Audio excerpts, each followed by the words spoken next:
शिला भक्ति सिद्धांत सरस्वती ठाकुर प्रभुपाद एक समय राधा कुंड के तट पर कार्तिक मास में प्रवचन कर रहे थे।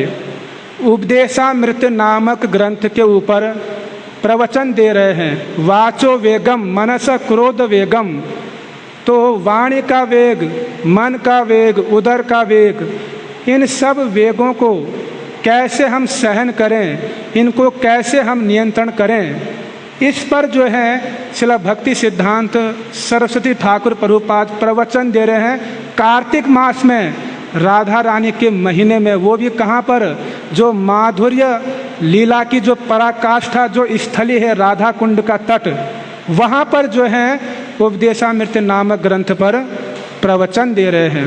तो वहाँ के जो तथाकथित कुछ साधु बाबा लोग थे, वो शिला भक्ति सिद्धांत सरस्वती ठाकुर प्रभुपाद जी को आकर बोलते हैं कि हे सरस्वती ठाकुर जी, आप ये अन्याय क्यों कर रहे हो?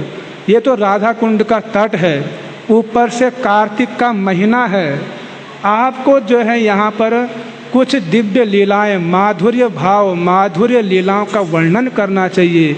राधा कृष्ण की रास लीलाएं, उनका वर्णन करना चाहिए। आप ये उपदेशामृत क्या पढ़ा रहे हो? ये वाचो वेगम, ये वाणी का वेग, ये उदर का वेग, ये सब यहाँ पर क्या पढ़ा रहे हैं? ये तो रसाभास है, बिल्कुल विपरीत कर रहे हैं आप। तो शिला भक्ति सिद्धांत सरस्वती ठाकुर कितने महान, कितने श्रेष्ठ वैष्णव हैं। वो भगवान के नित्य जन हैं, वो राधा रानी के नित्य सेविका हैं। नयन मणि मंजरी उनका स्वरूप है वृंदावन में।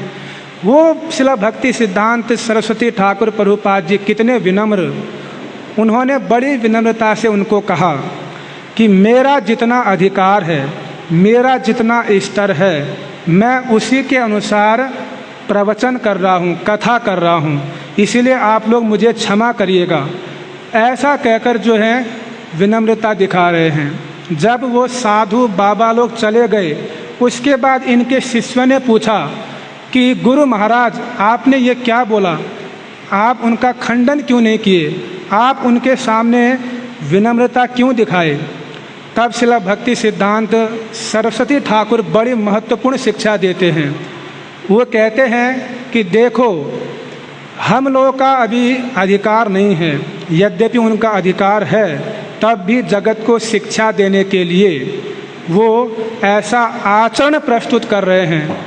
कहते हैं कि जैसे कोई व्यक्ति बीमार होता है, जिस व्यक्ति का पेट खराब हो जाए, यदि ऐसा व्यक्ति रबड़ी का आस्वादन करे, दूध की जो उत्तम वस्तु रबड़ी, मलाई कितनी श्रेष्ठ वस्तु है, कितनी मधुर वस्तु है, उत्तम वस्तु है। उत्तम वस्तु होने पर भी यदि जिस व्यक्ति का पेट खराब है, यदि वो उसको खाने की चेष्टा करे, तो उसके साथ क्या होगा? उसका और पेट खराब हो जाएगा। उसके लिए वही श्रेष्ठ वस्तु, वही मधुर वस्तु जहर का कार्य करेगा, विष का कार्य करेगा। अब जिस व्यक्ति का पेट खराब है, उसको क्या खाना चाहिए? खिचड़ी खानी चाहिए। खिचड़ी के साथ दही मिला के खा लो तो उसका पेट क्या हो जाएगा? बिल्कुल स्वस्थ हो जाएगा। अर्थात अभी हम लोग किस अवस्था में?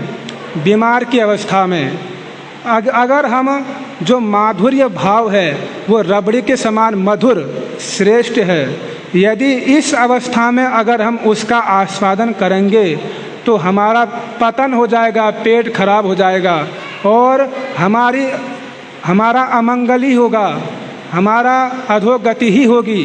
इसीलिए हम साधकों के लिए क्या महत्वपूर्ण? खिचड़ी महत्वपूर्ण, यानी उपदेशामृत नामक जो ग्रंथ है वो खिचड़ी के समान है। हम लोगों का जो बीमारी है, जो माया से हम ग्रसित हैं, काम क्रोध लोभ मोह द्वेष ईर्ष्या जो हमारे हृदय में भरे पड़े हैं, वो बीमारी कैसे दूर होगी? जब हम श्रील रूप गोस्वामी जी के द्वारा रचित उपदेशामृत ग्रंथ का अनुशीलन करेंगे, उसका अध्ययन करेंगे, उसको जीवन में उतारने का प्रयास करेंगे, तभी हम क्या होंगे? धीरे धीरे स्वस्थ होते जाएंगे, स्वस्थ होते जाएंगे। और एक दिन हम फिर जब पूर्ण रूप से स्वस्थ हो जाएंगे, तब हम भगवान की उन दिव्य लीलाओं का, उस माधुर्य भाव का आस्वादन करने के योग्य बन जाएंगे। इसीलिए साधक अवस्था में हम लोग उन लीलाओं को नहीं समझ सकते हैं और ना ही हमारा अधिकार है। अधिकार कैसे बढ़ाना है? साधु संग करके, भजन साधन करके, भक्ति के सिद्धांतों को अपनाकर, गुरु वैष्णव की अनुगत्य करके, जब ये सब शिक्षाओं को हम जीवन में उतारेंगे, तभी जो है हम क्या कर पाएंगे? उन राधा कृष्ण की दिव्य लीलाओं का श्रवण, कीर्तन और अनुभव कर पाएंगे। तो बहुत सारे विचार हैं श्रीमती राधा रानी के विषय में। उनके विषय में हम क्या, ब्रह्मा जी नहीं समझ पाते हैं, शिव जी नहीं समझ पाते हैं उनकी लीलाओं को, हम कहाँ से वर्णन कर सकें? लक्ष्मी जी नहीं समझ पाती हैं और हम कैसे समझेंगे? ब्रह्मा जी को देखिए, हे न भाव गुप्त सिंधु ब्रह्म न पाया एक बिंदु, चैतन्य चरितामृत में वर्णन आया कि जो राधा कृष्ण का भाव है, जो वृंदावन का भाव है, वो भाव सिंधु के समान है और ब्रह्मा जी भी जो है एक बिंदु भी नहीं समझ पाए, उसको प्राप्त नहीं कर पाए। जब ब्रह्मा जी नहीं कर पाए, ब्रह्मा जी पत्थर बन गए वृंदावन में, उस ब्रज के, उस राधा कृष्ण की दिव्य लीलाओं को समझने के लिए, उनमें प्रवेश करने के लिए ब्रह्मा जी पत्थर बने हैं, शिव जी चौकीदार बन गए हैं। रास लीला के गेट पर गोपेश्वर महादेव चौकीदार बना दिया गोपियों ने। उनको भी उस रास लीला, उस राधा कृष्ण की दिव्य लीलाओं को समझने के लिए चौकीदारी करनी पड़ रही है।